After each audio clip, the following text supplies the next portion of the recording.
and welcome to today's webinar, Discovery in the Cloud, the Future of Configuration Management, and brought it by Hewlett-Packard. Next slide, please. Yeah, my name is Sri Dikshitulu. I'm from Accenture, HPE Alliance's COE, Center of Excellence, and also I am a Service Management SIG leader. Next slide, please. So today's speakers are Doran Orbach.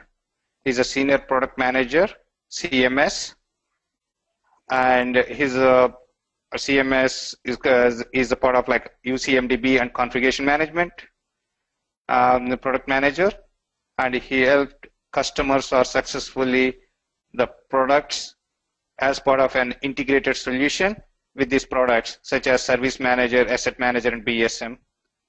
And Doran has more than 20 years experience in enterprise software R&D divisions and product management side. So the majority of his career is focused on discovery and CMDB tools. And next one is Bill Dyke. He is a product manager in CMS. He is having more than 26 years experience in IT industry, focusing on providing business solutions, utilizing HP software tools. At the enterprise scale level, at scale, and has years of first-hand use with discovery and CMDB tools. And next one, Nick Randall. He is a product manager, marketing manager, and he works in product marketing for HPE CMS and asset management.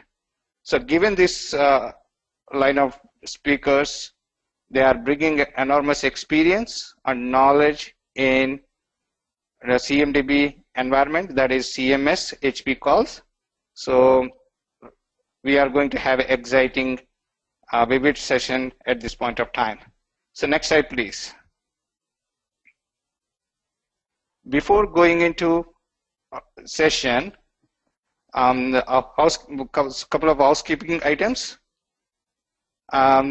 Today's live session is intended for all Vivid members, and the recording will be posted in the webinar section on the Vivid website, visible for all members. Additionally, today's slide deck and webinar recording will be made available to you. We will send you the link via email once they are posted to the Vivid website. If you have any questions as we go along, please type and send them in using the questions panel in the webinar control panel. Next slide, please. Here is the control panel screen window. So this is the picture. Usually appears at the upper right hand corner of your screen. Please submit a question. Make sure the question panel is expanded and type your question. Click on send. So let's get started. I will hand over this to Eric. Thanks, Sri. So welcome, everyone. This is Nick Rendell. As Sri said, I lead product marketing for our configuration management system. I want to review the agenda with you today. First off, I'm going to give you some recent trends in cloud and container technology, and as well as kind of tee up the implications that has for configuration management. Doran's going to run through some strategies for successful configuration management in the cloud. And Bill is going to show you some of the real-time event-based cloud discovery capabilities that we recently released and how this can help your cloud configuration management experts. And then at the end, we're going to have live Q&A with all three of us. Any questions you have on the cloud or how configuration management can help you there, there will be plenty of time at the end. But first off, we're going to have a survey to kind of see where your challenges are in the cloud today. Yeah. Today's poll question: what are the main challenges that we are all facing in our cloud architectures? Okay, so there are few options. I know some of the multiple options apply to our environment.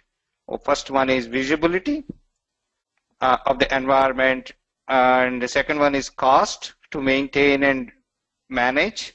Next one is security. How do we secure our environments?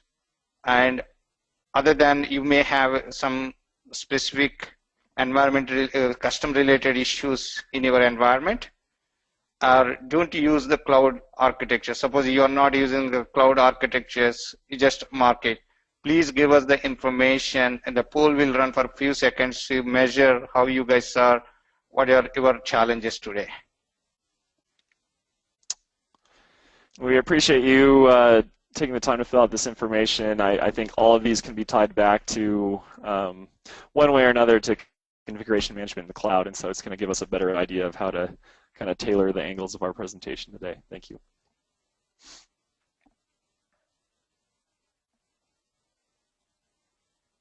Yeah, I'm going to give one more second.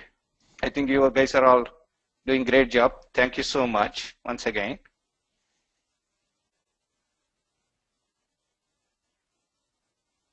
Yeah, I think we can close the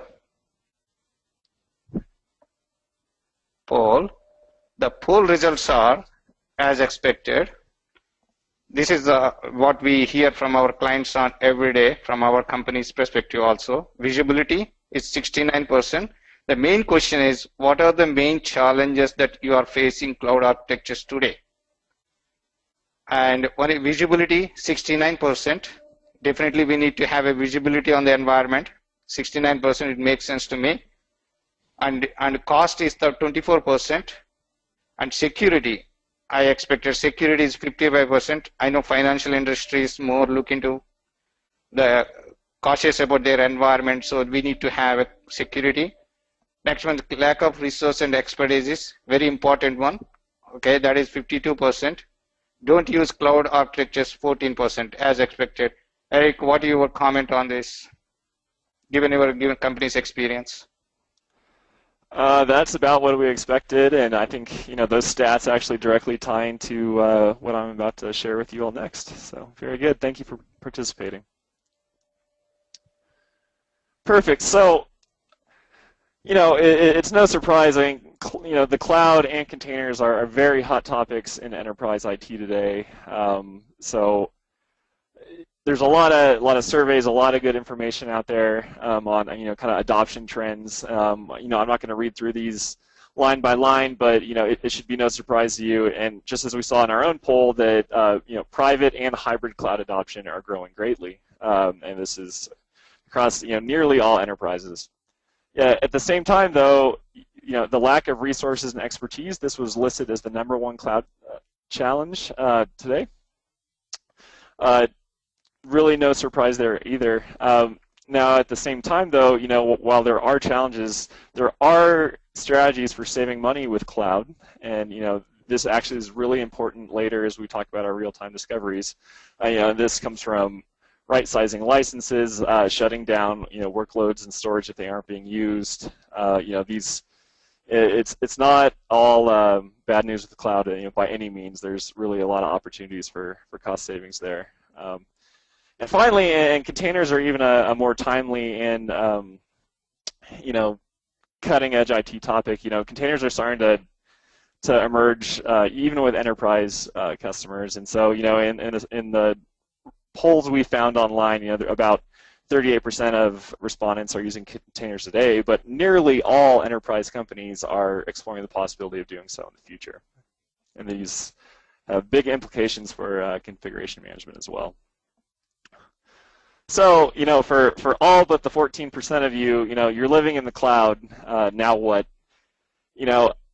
Cloud has grown faster than CMDB systems have. Let's think about what CMDB systems were originally built for. They were originally built to display static information reflecting the state of a system in a given day or a week. The way I like to think about this is think of original CMDBs as taking a photograph at a scheduled time, whether that's every day, every week, hopefully not every month. And, with that information, you analyze that photograph. Now, in the dynamic age of constantly changing cloud environments, taking a photograph once a day, once a week is no longer acceptable and going to help you meet your goals. Essentially, we need to move from taking scheduled photographs to taking real-time live video of what's going on in these environments to really be successful there. And the reasons for that are, for what you see on the screen. Taking a scheduled snapshot of your CMDB is not going to track all the changes in the cloud. This has huge implications for asset and service management too, because if you have an incident and it's not being tracked in your CMDB because that change hasn't been tracked in the cloud, it messes up everything in your service management, and the same in asset, for costing and chargeback. So change management, huge implications. Chargeback, related to assets, huge implications. Multi-tenancy, and the whole other discussion of platform as a service. So, quite frankly, what I'm getting at is the traditional CMDB model, they are not prepared for today's cloud environment, and we really have to think about strategies to change that. And so, with that, Daron's going to kind of talk about some of those strategies and what we can do there. Thank you, Nick. So, one of the first questions that we were asked years ago when a customer started to move to the cloud is really, if when I move into the cloud, should I even care about all this information, and should I care about what resources do I have there, and if they are assigned correctly, and should I care to know which software is running on these resources? Or should I simply say, when I move into the cloud, I'm treating it as a black box, and I don't even want to know what I'm managing there. I assume that if it's in the cloud, it's working fine, it's transparent, everything works, somebody else is taking care of it. Now, to any one of you who moved to the cloud or is in transition to do it, the answer has already been proven for years now, which is you should really care about what you're moving to the cloud. And the cloud is not a bulletproof for any guarantee that your resources will run continuously, that you will have the right resources to meet your needs. And you can definitely have wrong configurations in the cloud. You can have wrong setup in the cloud. You can have setup that costs you budget that are much more than what you expected. For example, if you deploy software without knowledge that you actually deploy it into the cloud, and this might happen due to many reasons. For example, your DevOps teams have decided to use a new software, you didn't know about it, they moved directly and deploy it over a public or a private cloud. It's almost the same when it comes to software costs. And now you need to pay the bill for this activity. So the notion of cloud as a black box where I just move resources and everything is fine and it's cheap is already clear that this is not the case. We need to take control of the resources that we have in the cloud. We need to know what we have in the cloud. And we need to do it in a fashion that will not be isolated and separated. Otherwise, we cannot really enforce enterprise standards and enterprise visibility into these resources. So today what we'll show you is how we think you can achieve this via new tools that we are developing. And this, of course, comes on top of existing paradigms of collecting information, of connecting it together. And now, when we are moving to the cloud, we can also do it much faster and in much more agile way. So first, let's see some of the reasons that you move to the cloud, but also some of the caveats that come with this. So, of course, when we move to the cloud, we have few improvements and few good points, few pros that we look into. First one is, of course, the elasticity of the cloud, the ability to scale on demand, the ability to add more resources when needed, and to cut down resources when they are not needed. Also, the immediate access that we have to these resources. If I want today to establish load balancers with 3 servers running behind it, I can do it now, and it will take me not more than a few minutes to set it up, to go to AWS or to go to Azure or to other public cloud provider, and I have the system up and running, and it can scale, and it's great. The financial benefit, of course, that comes with it, it's important criteria. I first move budgets from capital expense to operational expense, which is usually good. And I also can pay for what I use. If I don't use, I don't pay. And this is also, of course, reflects a benefit that I have. And the last is we cannot ignore, cloud resources are usually reliable. When I move to the cloud, I trust Microsoft or I trust Amazon that they will keep their SLAs and that I will have the service up and available usually on these SLAs, unless there will be really, like we've seen in the past few major disasters that brought together complete zones, but usually it doesn't happen. So usually I can rely on the cloud to be available for me and for my customers.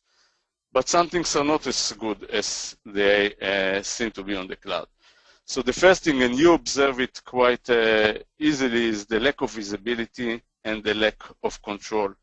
With the move to the cloud, I open the gates for more users to get access and to deliver. It's not just now me as an IT deliver the services that I used to deliver to my customers, but different groups apply methodologies of DevOps and can open direct accounts and put their credit card of their line of business, and now they have data in the cloud which I don't control and I don't know what is running.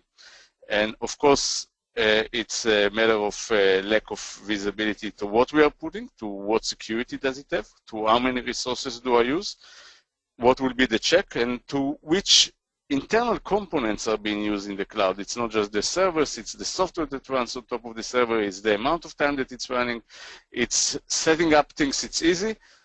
Taking them down, it's harder when you don't know what you have out there.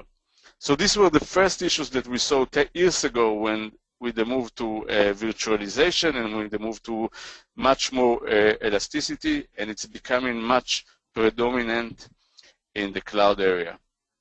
And another cost that we often ignore is the cost of moving services and applications to the cloud. So I have a service running now on premise and I want to move it to cloud. This is of course a project by itself. I need to know which resources I have.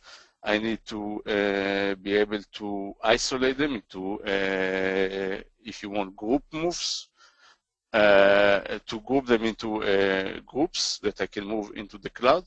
So I really need to have the visibility that spans not just to the public cloud world or to the private cloud world, but that starts from the on-premise resources that I have into the cloud. So I can now look into all my organization in a comprehensive way and understand what can move to the cloud, what already moved to the cloud, and when it moves to the cloud, I can continue and manage it in the cloud in the way that it needs to be managed in the cloud. And with this, we will see now how can the configuration manager can really help us to give us more control on some of the areas that you see in this red rectangle. Nick? Let's move to the next slide and we'll see how Configuration Manager gives us this thing. So the 4 items that Configuration Manager really give us are the points that we identify in red. It gives us the visibility to see the resources that we have in the cloud. With the configuration management system, you can now identify and see resources in public cloud, in AWS, in Azure, and in more. Of course, it can also give us the same visibility into the private cloud. And it's not just visibility that we tell you, here are your resources, and we show them and we put them in, this is what you have in AWS and this is what you have in Azure. Because this is not where things should stop. What we do is we try to contextualize them into which services do they responsible for. So if you have resources in AWS, or if you have resources in Azure, or if you're running your own resources, managing them via OpenStack or via other private cloud enablement, maybe vCloud or other offering, you should tell what purpose do they make in my organization. Do they serve this service? Do they have, are they served for testing? Are they served for development? Or are they serve a different production service? So with the visibility that configuration management system gives you by means of discovery of this data or integration of this data from other systems, we're able to bring it together into one picture and of course later share it with other resources. And from this visibility, of course, comes the aspect of control. Once you manage these resources and you can see them, you can now not just use them inside this configuration management system, but you can use them in the context of processes and services that you manage. And in the traditional IT, give you business value and help you to keep your environment managed and under compliance. And I'm talking about processes of managing your asset management. We can share this information with tools of asset management that can help you control cost, understand which asset you manage, understand which software is running on this asset, and how much license do you have for the software, and so on.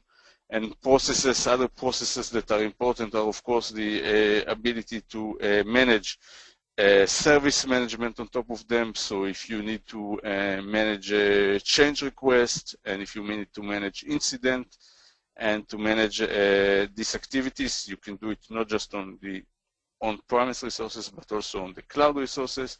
And the last, which is of course very important as well, is to manage the availability of the systems and to do it via monitoring in a comprehensive way, having one business dashboard, business value dashboard that you can use to look and see how are the resources available to manage the services. Cost, of course, is another aspect that is critical for this management. Part of the reason that we mentioned of moving to the cloud is, of course, managing the cost, controlling it, moving it to subscription cost and operational cost, and not having huge capital cost.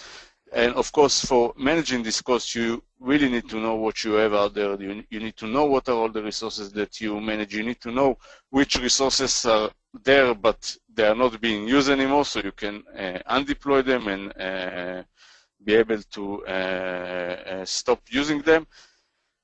But you also need to knowledge of what are the resources that you have on premise to know if you have, for example, if you move a service and now you have 20 servers that are unutilized, this is of course a cost, hidden cost that you are having, that you are not using. It's also a security problem because there will be a point of time when you stop managing them and these servers will become a weak point in your security of the organization. So you really need to know which resources were already moved to the cloud and now you can reutilize them in other areas, or if needed to retire them and to stop using them in the operation. So this is really talking about also how you transition your resources into the cloud, which is the last point of visibility. So the view from the on-premise resources into groups that you can look into what they are doing on the on-premise and decide how you move them to be served either in public cloud or in a private cloud environment. So with this, let's see a little bit, let's get more down into the details of what we deliver in the cloud environment. The way that we see it in HPE, there are 4 stages when we talk about the maturity of what you discover and collect about the cloud. The first level is easy. You don't run a discovery on the cloud. You don't know which resources you have there. You might have separated and isolated knowledge about your cloud resources because you will have, of course, when you move to AWS or to Azure, you will have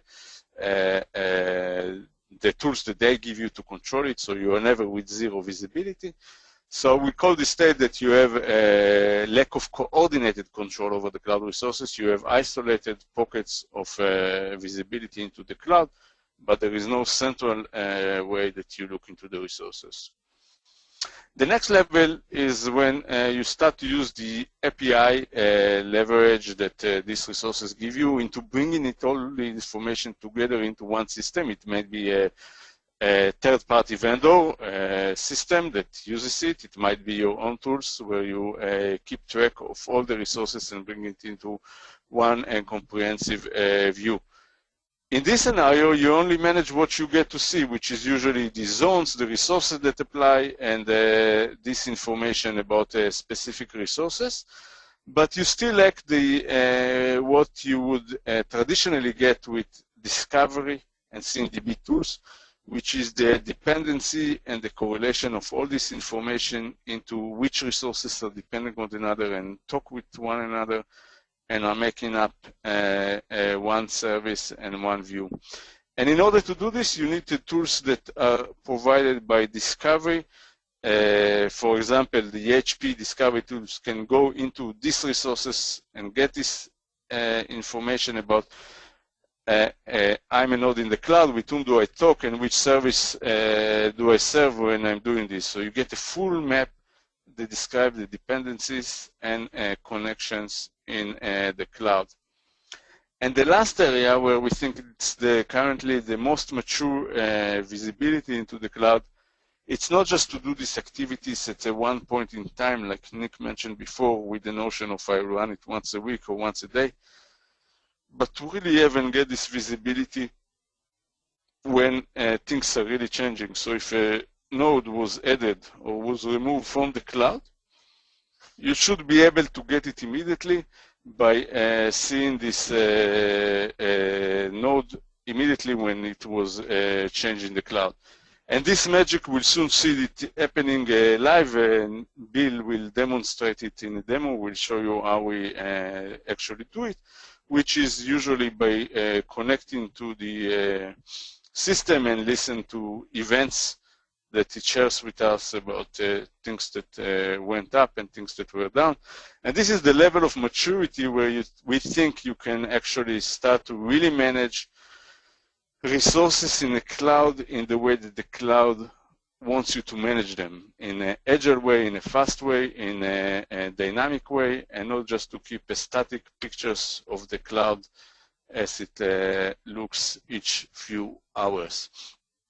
So let's look a little bit more into depth into the technology. So when we talk about cloud, we look currently about discovering these types of cloud in public cloud and in private cloud.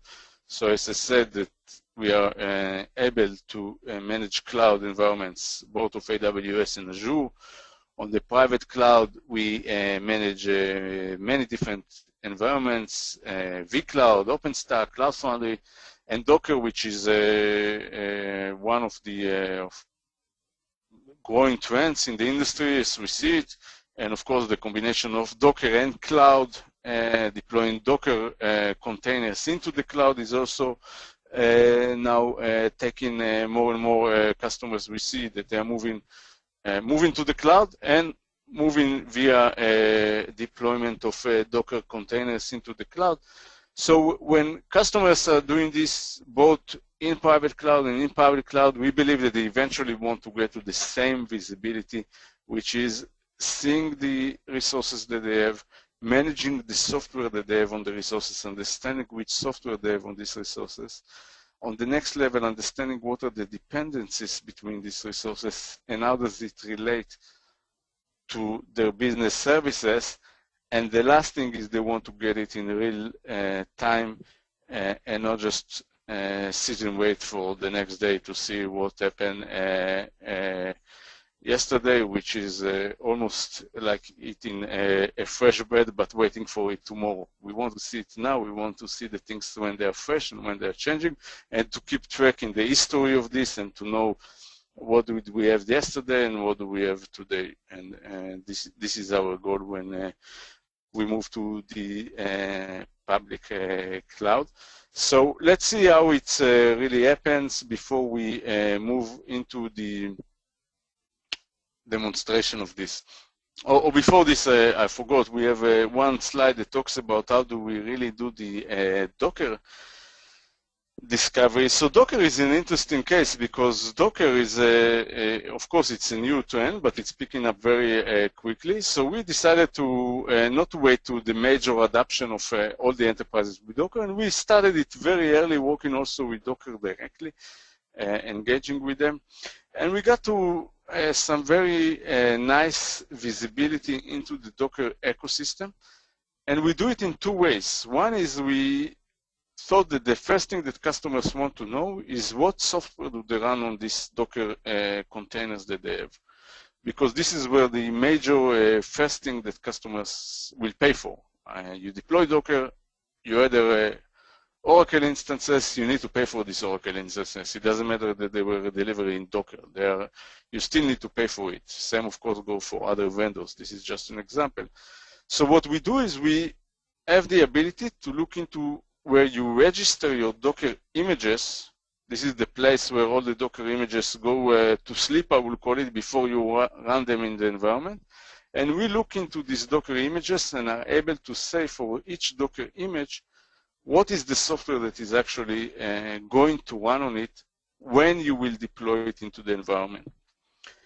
And the next step that we can do is actually to look into the environment and to say, we saw that you run these Docker images in these containers. So these are the places, this is the hardware where these Docker images are running.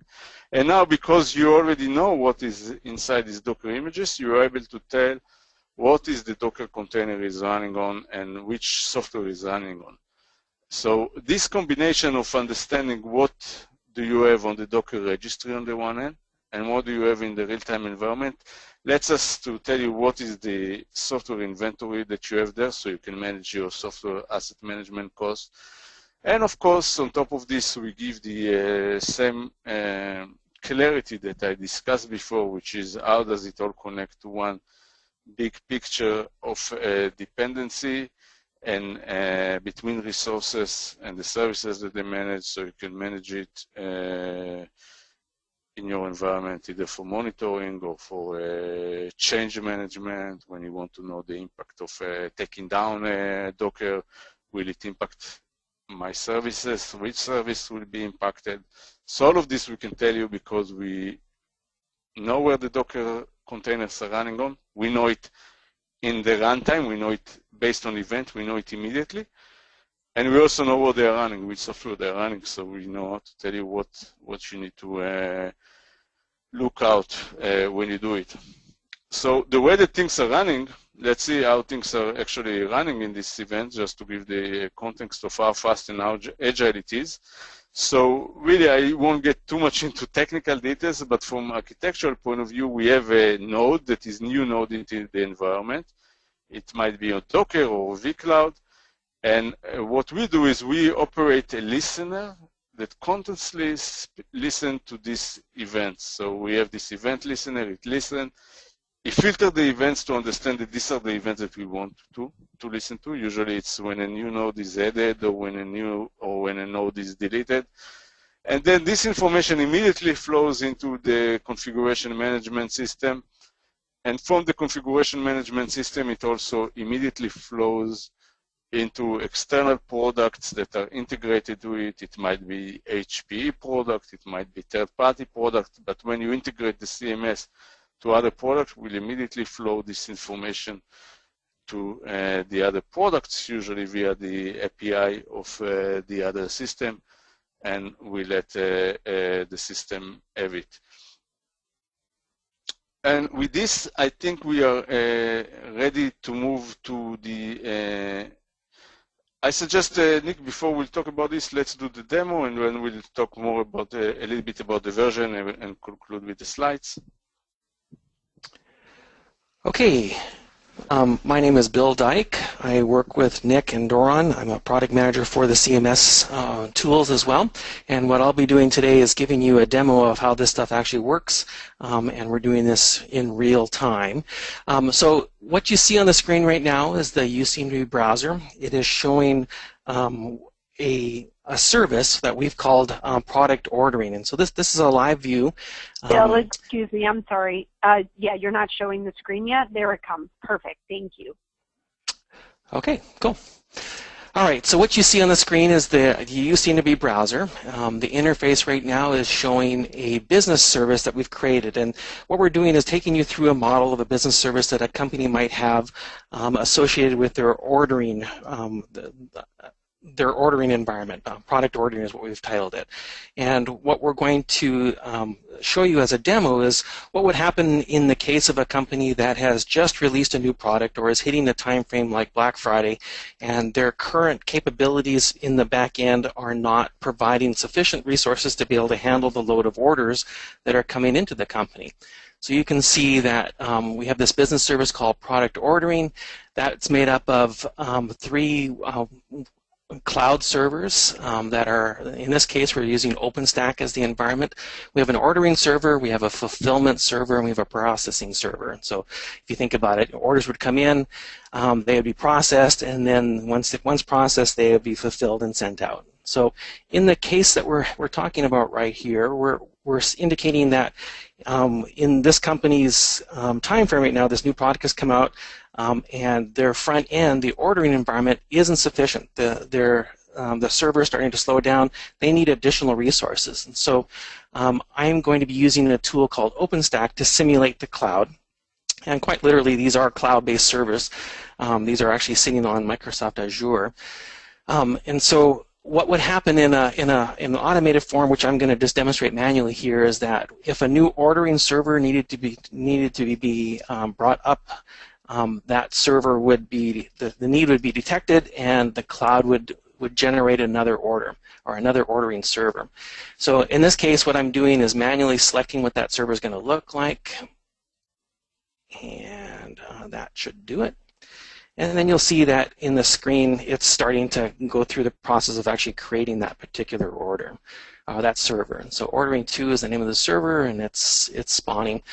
So what happens during this time now is that, as Doron showed, there is an event monitor that's going on inside of UCMDB, and it's tracking what is happening in the environment, and it's filtering through all of the different events that happen that are coming from this particular environment. And as soon as this thing has finished spawning, within the minute, we should be able to see the fact that Universal Discovery has recognized that this server now exists, and then has added this to that particular business service that we were talking about. And so I need to give it a little bit of time and see how things are going.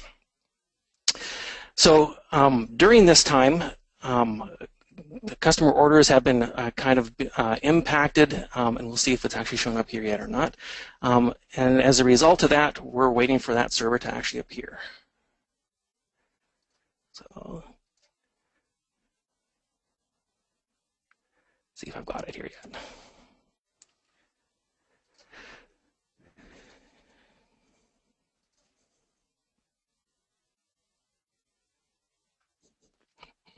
Don't you love live demos? We'll see this here in a second. There we go. All right. So what has happened is an additional server was added to this whole business service, and that is now providing the function of ordering.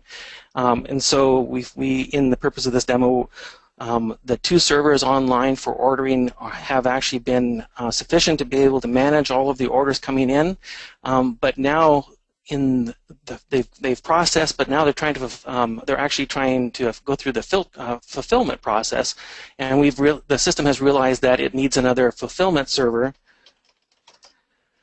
Oops, there we go. To be able to handle the demand of all of the servers all of the orders that actually came into the system, and we'll launch that server.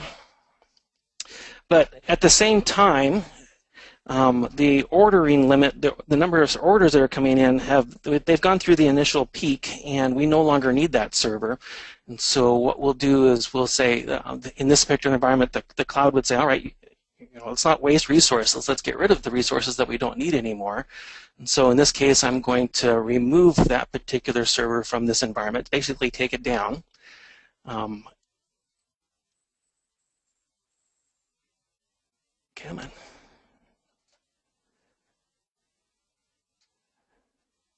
The systems, my cloud environment is running a little slow. There we go. Okay, so I'm removing the ordering server. I've also added the fulfillment server. And so as we watch what's going to be happening here, in the environment we should be able to see one new server come in, and in a relatively short time after that we should be able to see one server actually go away. So let's see what this has done.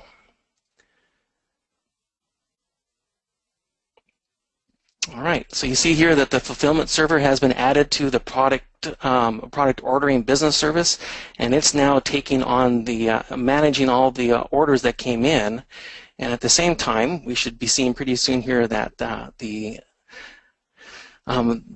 server that we just added, the ordering to server, should be deleted. So we'll see if that's refreshed yet or not as well. There we go. All right. So in this case, you see the ordering to server has been taken away, and the fulfillment server 2 has come in, and all of this content has been captured inside of UCMDB and is available for you to be able to understand and to evaluate what content has been used. The processes that you would have that move this data back and forth all had an opportunity to be able to send that data to the various systems and to track them. And in the case of this particular demo, since UCMDB has recognized and captured this event, the fact that these servers existed gave the Universal Discovery the opportunity to be able to do deeper discovery on these systems to understand how are their servers configured and what software is actually run on it. So you'll understand what software you use for that period of time and how long you used it in the case of software asset management. Okay. So with that, I'm going to flip back to the conversation. We finished the actual conversation part of this whole webinar as well as the demonstration. Are there questions that people would have?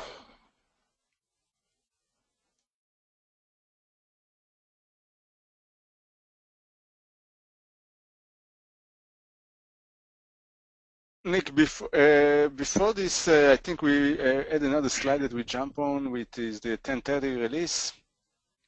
Yeah. So just as to summarize the things, Nick, if you can get it to one slide before. So this functionality that we presented today is part of the configurations management system 10.30. The context of which we released just actually this week, beginning of this week it was released.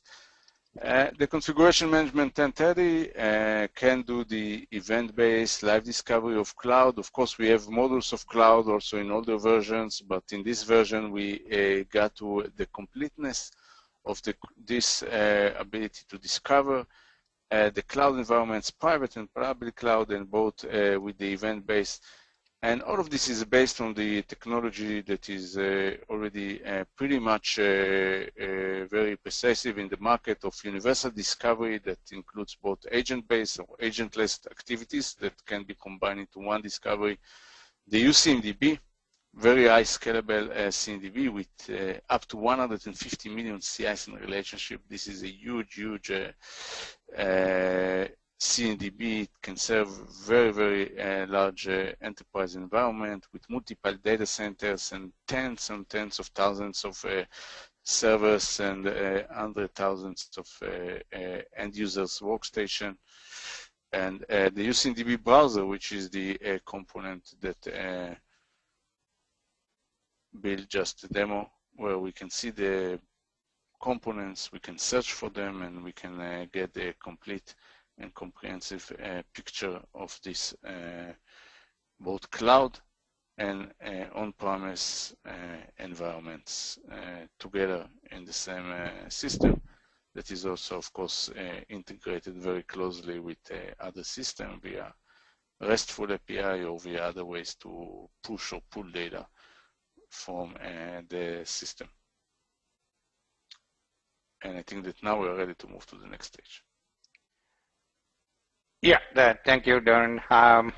We have a lot of questions in the chat room. I think it's a very good topic. It's relevant to everyone.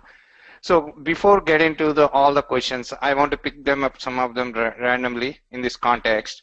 This is a very important question in my view. Is the cloud discovery part of the universal discovery offering, or we need a different license for it? This is a wonderful question. This is the client asks. Once again, is the cloud discovery part of the universal discovery offering, or we need a different license? Yeah, I can take this one. Yeah, actually, the cloud discovery is actually part of the universal discovery licensing. So the same license that manage standard resources on-premise can also manage the discovery of resources on the cloud. So customers that have universal discovery can use it for both on-premise resources and for cloud resources, private or public clouds. Okay. And next one is, can we use the data we discover for the cloud in our ITSM solution? Basically, we have some homegrown solutions. So how do we use this CMDB product? I can take that one. So when you discover the content in UCMDB from the cloud, and so universal discovery will be the process that will capture the information. It'll store it in UCMDB. Once it's in UCMDB, any integration that you can use can move that data to any location. And so if you're using Service Anywhere or Service Manager, it's a simple push of the data. If you're using your own data for an ITSM type solution, as long as there's a way to be able to get the data to your system, which we support many different ways to do that, there would be no reason you couldn't use it. The data is in UCMDB and available to push to any system that can consume it. Thank you. So next question, can we combine data that we discover in the cloud with the data we discover on-premise into one system? This is kind of hybrid scenario. Very good question this is. Can we combine data that we discover in the cloud with the data that we discover on-premise into one system? Yeah, I would say that this is actually one of the main advantages of a system like configuration management system that traditionally grew on-premise and now extend itself into the cloud, is that it's really one view for all the resources. So we can combine data from on-premise and data in the cloud, and even when there is a system that talks one to another from on-premise to the cloud, if this happens, we can identify this relationship and combine and really show all the resources, cloud and non-cloud, as one comprehensive view. So the answer is definitely yes. Okay. Okay, can I move to the audience's questions? Few of them are there, very interesting questions. Let me start with first one. How is the relationship context derived from just the provisioning event coming from OpenStack? Yeah.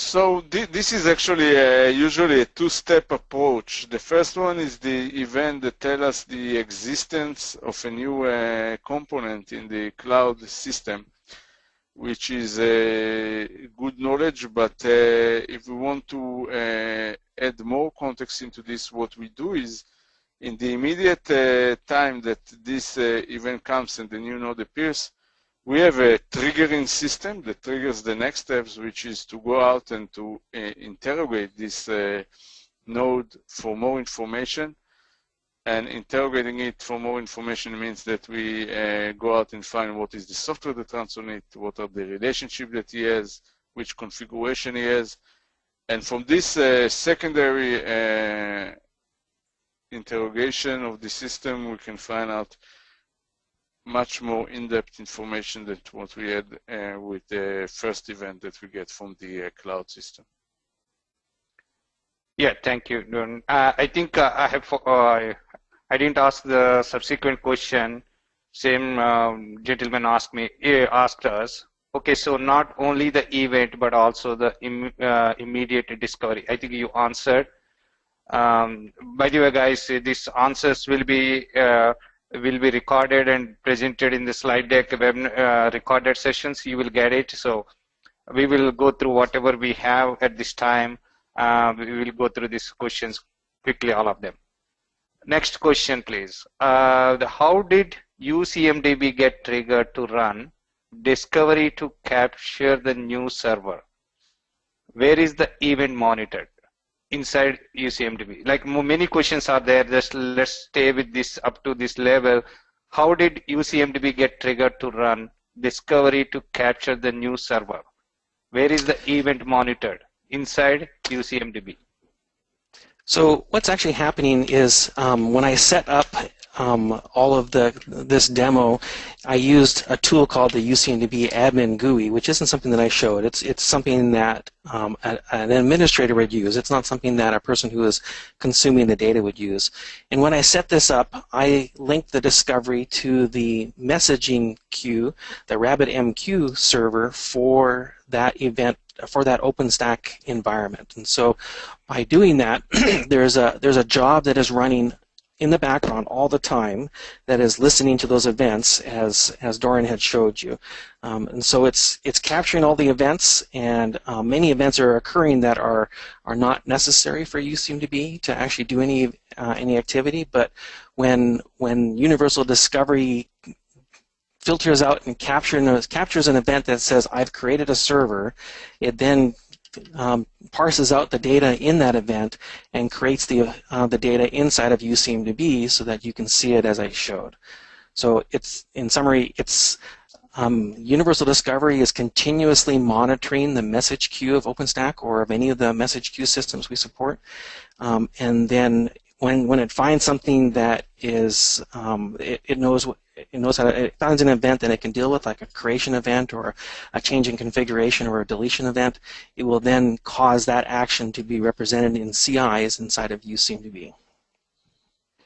Yeah, thank you. I think many other questions are there, the interest of other people's questions. Just we are moving on, and we will be answer remaining questions because there are 4 to 5 questions are remaining in there.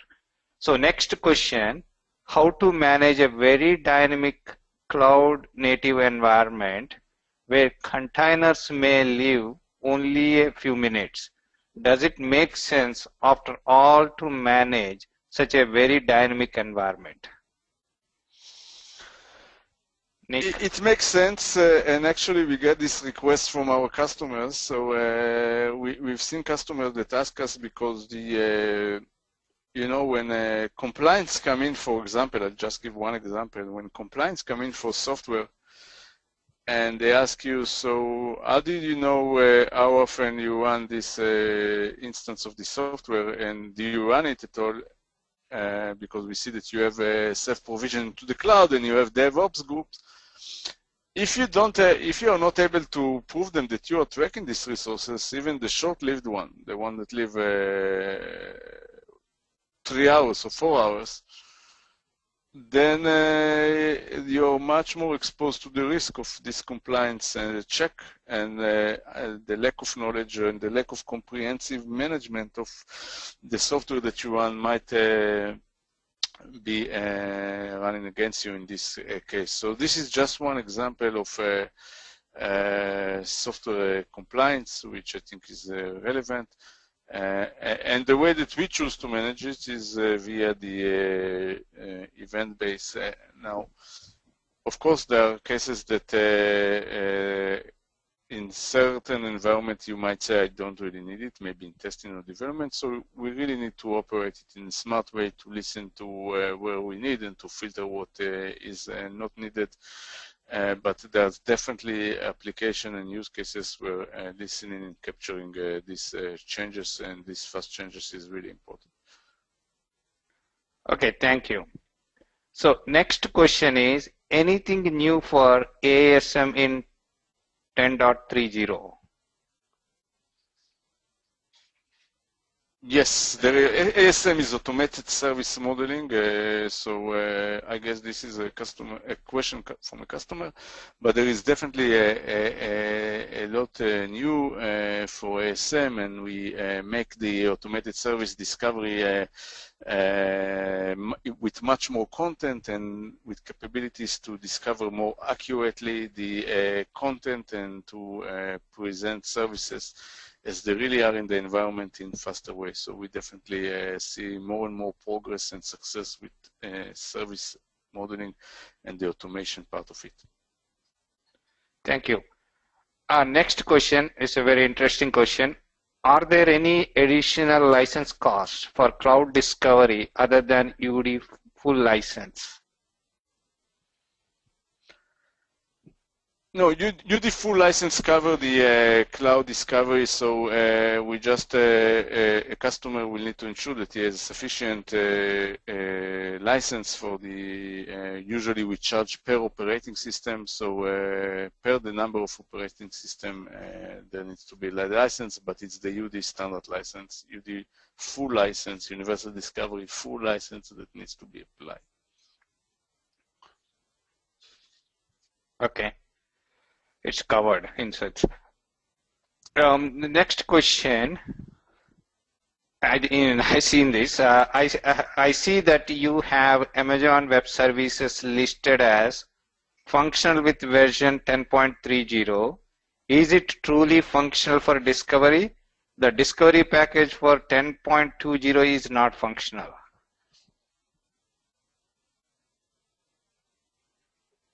So I didn't understand the question. The question is, I see that you have Amazon Web Services listed as functional with version 10.30. That is what we've seen in the slide deck. That is it truly functional for discovery? Then the discovery package for 10.20 is not functional. Means there basically confirmation is 10.0 is not functional for Amazon services. Okay, so yeah, it is functional, and I guess if the question was asked, it coming from some context that I'm not aware of, so I suggest to maybe take it offline with the guy who questioned it, and we can take it offline, and if you can, please shoot me an email, the guy who sent it, and to understand why it should function also in 10.22, so I just want to ensure that we address and resolve any issue if there is, so, but yeah, it is functional in 10.30. Thank you, Darren. Please send us the question to our email ID or something. You will find it email IDs, and we will investigate and get back to you. We're moving on to the next one. Can cloud discovery and standard infrastructure discovery be done in parallel? Can cloud discovery and standard infrastructure discovery be done in parallel? Good question. Yeah, this is Bill. And so all of this content can happen at the same time. It's one system that is performing discovery in various different ways. And so one of the benefits of universal discovery is that it could exist in a hybrid model before. From an agent perspective, you could either deploy an agent and have the agent report back information, or you could contact the server from universal discovery and get data. That same now concept applies to cloud and physical and event-based and regular discovery. All of it can happen with the same system at the same time. And so what you would do is just in the administrative GUI, you would launch the discovery patterns that you're interested in, and it will go take care of all of the content and where it's coming from, and whether it's event-based or standard behind the scenes. You really don't have any activity or action that you have to do to be able to manage that. Okay, thank you. There now time check. Now it's 11 a.m. PST. Do we have a time? There are more questions. Or this is the last question. I can close this call and we can respond it. What is your choice, Nick, Roran? You want to go run through questions, or we will close this session after this question? Since we actually have so many questions, we'll go to 10 past the hour. At a given time, we'll cut it off for everyone, trying to be respectful of time. So if you have questions unanswered, please stay on the line and we'll try to get to them. If not, we'll likely respond by email. Thank you. Yeah, we will respond by email. This is the last question, and then we wrap it up because we need to close and get the poll questions, etc. Okay, this is the last question. How do you respond to customers raising overhead and security monitoring issues raised by the presence of UD tools on the network? Had government customer raise both as a reason not to deploy? Yeah, that's an excellent question. I haven't seen a single installation of a discovery tool of CMDB, UD, or other tools that doesn't require the discussion with the security teams. It's always come up as a topic that should be come up because discovery tool does require the cooperation and the approval of the security team. And the way that we usually manage is by going to and showing. First, it runs on already thousands of customer sites. It also runs in very, very secure areas. We have a very in-depth security testing that we do for these products in-house and verifications. And we can having these discussions with many customers and can eventually assure them and prove them that this product is very secure and can operate in, again, as I said, in a very secure environment, in manufacturer environments, and in a very sensitive and critical environment. So if there are more specific details that are needed, I will be happy to provide them offline, of course. Yeah, thank you so much. And time check 11:05. We need to close the session. Thank you for attending today's webinar, everyone. Please be sure to complete the short survey after the webinar ends and opt in to receive more information from Hewlett-Packard Enterprise. And this is and one more. I think Bill, you wanted to go through this opportunity to meet you guys and get more discussions in Discover London?